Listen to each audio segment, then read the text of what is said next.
శ్రీ మహాలక్ష్మి ఇంట్లో స్థిరంగా ఉండాలంటే చెయ్యవలసిన పనులు. లక్ష్మీ అనుగ్రహం కావాలని అందరికీ కోరిక.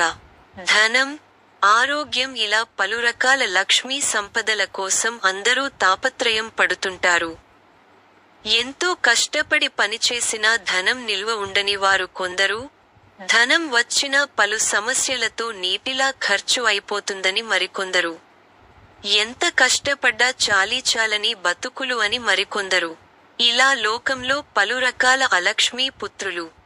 అయితే వీరంతా శాస్త్రం చెప్పిన విధి విధానాలను పాటిస్తే తప్పక లక్ష్మీ అనుగ్రహం కలుగడమే కాదు 10 మందికి ఉపయోగపడే స్థాయికి చేరుకుంటారు.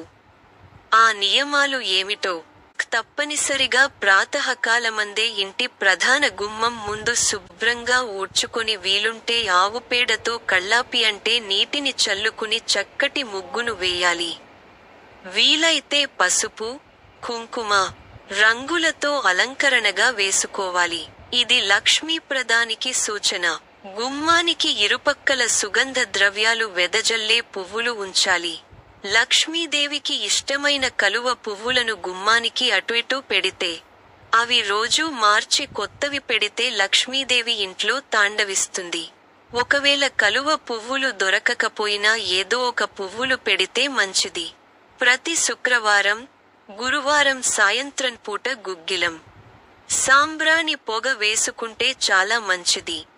దుష్ట శక్తుల నివారణకు, నెగటివ్ ఫోర్బ్స్ కు చెక్ పెట్టి చక్కటి ప్రశాంతత, అష్టలక్ష్మి అనుగ్రహం కలుగుతుంది.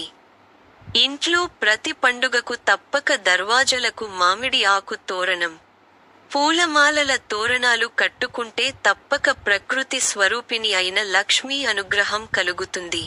ప్రతి శుక్రవారం గడపలకు, తులసి కోటకు పసుపుతో అలంకరణ, పూజ చేస్తే తప్పకలుగుతుంది. ఆ మహాలక్ష్మి అనుగ్రహం కలుగుతుంది.